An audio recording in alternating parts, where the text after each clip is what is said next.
Μεταφέρω προς όλους τις εγκάρδιες πατρικές ευχές και ευλογίες του Παναγιωτάτου Μητροπολίτου Θεσσαλονίκης, Κυρίου Ανθίμου, ο οποίος μετά από πρόσκληση του Δημάρχου της Σαλαμίνος και με την ευλογία του Μητροπολίτου του Σεβασμιωτάτου Μεγάρων και Σαλαμίνος, ευρίσκεται ήδη στη Σαλαμίνα από χθες, προκειμένου να μετάσχει στις εορταστικές και εκκλησιαστικές εκδηλώσεις που γίνονται αυτή την περίοδο εκεί. Σήμερα το Ευαγγέλιο το οποίο ακούσαμε είναι παρμένο από τον Ευαγγελιστή Λουκά και βέβαια αναφέρεται ζωντανά στο κάλεσμα των μαθητών του Χριστού, στην κλίση, όπως λέγουμε, με ήττα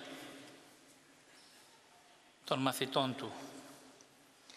Και βέβαια εκεί, σε αυτή την λίμνη που είναι τόσο μεγάλη, γι' αυτό και ονομάζεται θάλασσα, στη λίμνη Γενισαρέτ ή αλλιώς Τιβεριάδα, υπήρχαν διάφορες πόλεις και κόμες γύρω-γύρω από αυτήν. Ήταν κέντρο διερχομένων αλλά και των κατοίκων. Ήταν ένα κέντρο αλληλείας. Υπήρχαν πολλά ψαράδικα και πολλοί ψαράδες, αλλά και πολλά ψάρια. Είναι όμορφη και πολύ συγκλονιστική η ταύτιση του Χριστού μας στις κατακόμβες με τη λέξη ηχθής, Ιησούς Χριστός Θεού Υιός Σωτήρ, η οποία λέξη και σαν σύμβολο μαζί με ένα ψάρι δημιουργούσε την αίσθηση ότι αυτοί που ασπάζονται και ομολογούν τον ηχθή είναι χριστιανοί στις δύσκολες εκείνες εποχές των κατακομβών, των πρώτων μαρτυρίων των χριστιανών. Είναι πολύ όμορφη η εικόνα και πολύ ζωντανή. Εκεί, όπως ακριβώς ήταν συγκεντρωμένα τα πλήθη γύρω από τον Χριστό για να ακούσουν το Λόγο Του. Εκείνος στέκονταν σε μια από τις όχθες της λίμνης και είχε εκεί 2 ψαροκάικα και οι ψαράδες είχαν κατεβεί από αυτά και πλένανε τα δίχτυα.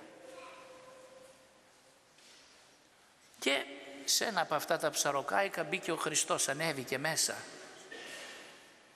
Αυτό ήταν του Σίμωνα, του Πέτρου, που ήταν αδελφός με τον Ανδρέα, ο οποίος βέβαια ήταν και ο πρωτόκλητος μαθητής.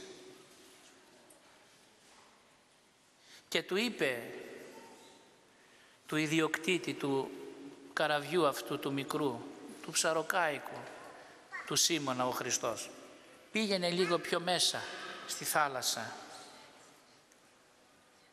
Όχι πολύ πιο μέσα, αλλά για να τον βλέπουνε τα πλήθη, αυτά που ήταν απέναντι στην όχθη, για να μπορεί να ομιλεί πιο άνετα και να βλέπει περισσότερο κόσμο, αλλά να τον βλέπουν και όλοι τον Χριστό. Τελείωσε η ομιλία αυτή και λέγει στο Σίμωνα, πήγαινε πιο βαθιά και ρίξε τα δίχτυα. Και ο Σίμων του είπε, όλη τη νύχτα ήμασταν εδώ, δεν πιάσαμε τίποτε. Αλλά επειδή το λες εσύ δάσκαλέ μας, τον εγνώριζε από πιο πριν, ήδη είχε γίνει η κλίση τους. Επειδή το λες λοιπόν εσύ, θα πάμε πάλι να ρίξουμε τα δίχτυα. Και πιάσανε τόσα ψάρια, που άρχισε το δίχτυ να σχίζεται. Και αμέσως ήρθαν και οι άλλοι από το άλλο πλοίο να μπορέσουν να βοηθήσουν. γιατί ήταν πολλά τα ψάρια και θα κινδύνευαν να βυθιστούν. Τότε ομολογεί ο Πέτρος και λέγει, εγώ είμαι αμαρτωλός. Δεν μπορείς εσύ, Κύριε, ο οποίος είσαι ο Άρχοντας, ο Θεός, ο Κύριος, δεν μπορείς εσύ αυτή τη στιγμή να βρίσκεσαι στο δικό μου πλοίο, στο δικό μου σπίτι. Έπεσε στα γόνατα λοιπόν. Αλλά το ίδιο ακριβώς έγινε και με τον Ιάκωβο και τον Ιωάννη, τα δύο άλλα αδέρφια, τα παιδιά του Ζεβεδαίου. Και τότε είπε το συγκλονιστικό ο Χριστός προς τον Σίμωνα, από τώρα θα γίνεις ψαράς ανθρώπων. Και βέβαια μετά από αυτό τα άφησαν όλα εκεί αυτοί οι άνθρωποι και ακολούθησαν τον Χριστό. Τα άφησαν στην ξηρά εκεί όλα και φύγανε και πήγανε μαζί του. Για να σκεφτούμε τον εαυτό μας, αγαπητοί μου, εκεί, σε αυτές τις θαυμάσιες και συγκλονιστικές στιγμές, στη λίμνη αυτή της Τιβεριάδος, της λίμνη Γενισαρέτ. Και εμείς εκεί κάπου, εάν ήμασταν, θα είχαμε αυτή την ομορφιά στα μάτια μας, τις ωραίες σκέψεις στο μυαλό μας, αλλά κατά βάση και το θαύμα το οποίο έγινε εκείνη τη στιγμή εκ μέρους του Χριστού προς την ανθρωπότητα. Ο Χριστός ήρθε για μας, αγαπητοί μου, και η παρουσία Του και τα λόγια Του και όλα όσα συνέβησαν εκείνη τη στιγμή, όλα όσα συνέβησαν για μας έγιναν. Ψαρεύεις ψάρια, είπε στον Πέτρο, και τώρα θα ψαρεύεις ανθρώπους. Κατά συνέπεια όλοι μας, αγαπητοί μου, είμαστε ψάρια. Ο μεγάλος ψαράς βέβαια είναι ο Χριστός, αλλά έχει και βοηθούς. Τέτοιοι βοηθοί ήταν οι Απόστολοι. Τέτοιοι βοηθοί ήταν και είναι οι επίσκοποι της Εκκλησίας και όλοι οι κληρικοί. Όλοι με τη σειρά μας είμαστε ψάρια, αλλά ψάρια τα οποία δεν πεθαίνουν σε αυτόν τον κόσμο αιώνια, έχουν αθάνατη ψυχή και γι' αυτόν ακριβώς τον λόγο τονίζει πολύ δυνατά εδώ ο Χριστός ότι χρειάζονται δυνατά χέρια για να κρατήσουν τόσα ψάρια. Δηλαδή σαν να μας λέγει, μην ησυχάζετε, όσο και να περιμένετε, επειδή δεν συμβαίνει κάτι το καλό, κάτι το όμορφο και όλα είναι δύσκολα.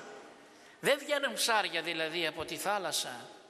Όσο και να προσπαθήσατε όλη τη νύχτα, ίσως και πολλές στιγμές και ώρες και μήνες και χρόνια στη ζωή σας, δεν βγαίνει κάτι καλό. Έρχεται ο Χριστός στο σπίτι μας, στην ψυχή μας, στο σώμα μας, στην εκκλησία μας, είναι παρόν εκεί. Έρχεται λοιπόν και λέει, κάνε αυτό, πήγαινε και ψάρεψε εκεί, ρίξε εκεί τα δίχτυα, έλα εδώ, φτιάξε εκείνο, έλα να μ' ακολουθήσεις. Και τότε γίνεται το θαύμα. Το θαύμα βέβαια όχι προς όφελος του ενός, αλλά προς όφελος όλων, για τη σωτηρία όλων, για την Ανάσταση όλων, για την επιστροφή όλων. Και όταν συμβεί αυτό, τα υλικά αγαθά πλέον πάβουν να έχουν δύναμη και εξουσία. Ο άνθρωπος γίνεται πνευματικός, δυνατός, γίνεται κήρυκας και απόστολος και ομολογητής, γίνεται μάρτυρας, γίνεται ασκητής, γίνεται τα πάντα για τον Χριστό, γιατί ο Χριστός έδωσε τα πάντα για Αυτόν. Επίσης ένα άλλο σημείο είναι πολύ δυνατό από αυτό που ακούσαμε σήμερα, και αυτό είναι εκεί όταν είδαν οι Απόστολοι τι έγινε. Τα αφήσανε όλα. Και τα ψάρια και τα δίχτυα και τα καΐκια, αλλά και την αγαπημένη τους θάλασσα. Γιατί εκεί ζούσαν, εκεί ήταν οι φίλοι τους, εκεί ήταν οι άνθρωποι τους, εκεί ήταν οι συγγενείς τους. Τα άφησαν όλα. Δεν σημαίνει βέβαια ότι δεν ξαναπήγαν εκεί ξανά, αλλά τη συγκεκριμένη στιγμή έδωσαν τα πάντα για τον Χριστό. Έδωσαν τον εαυτό τους. Και φαίνεται πόσο πολύ ζωντανό είναι αυτό το θαύμα που έγινε, γιατί ναι μεν έγινε το θαύμα με τα ψάρια, αλλά κατά βάση έγινε το θαύμα με τους ανθρώπους, το θαύμα με τους Αποστόλους. Τι να πει τότε ο Πέτρος? Όχι, εγώ δεν θα γίνω ψαράς.